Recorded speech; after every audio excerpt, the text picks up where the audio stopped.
да разказвам за Червенкавче. Айде, разкажи ми. И било едно дете. Той се викала Червенкавче. Знаеш защо? Защо? Защо баба изплетала червено капче. Аха. Добро. И майка я пратила кај баба и и она одела кај баба и ја сретнал волкот. И после ја пратил волкот, се претворил у ловец.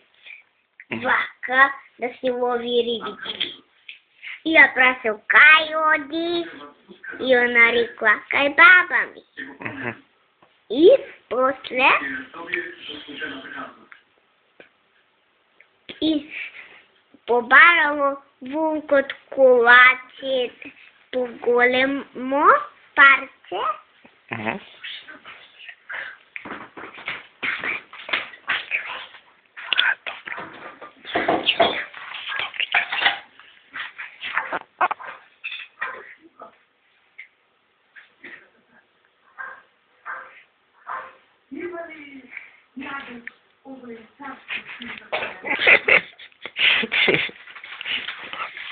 Що се смієш?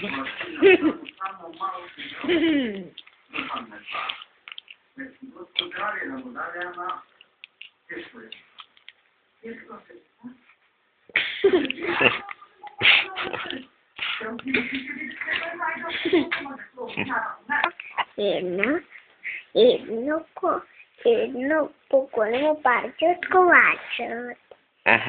И тук Червенката синята я ставила на едно дърво и му пресекла и му дала. И отма го лапнало, без да си го кръси. И се претворил у стар дедо. Вече не бил уловец. И пак я прашал, кади Червенкавче? Кај баба ми, она рекла. И прашал, кај живее баба ти?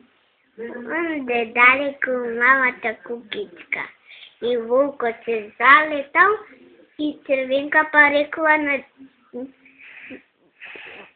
на волкот, чекай, застани.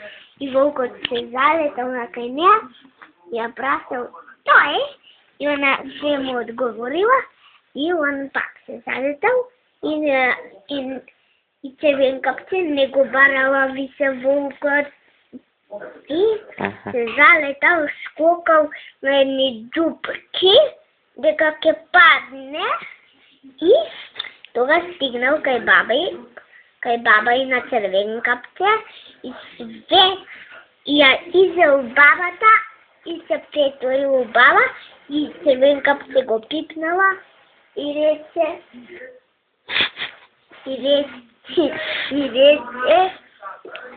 и гледат како да нема температура. И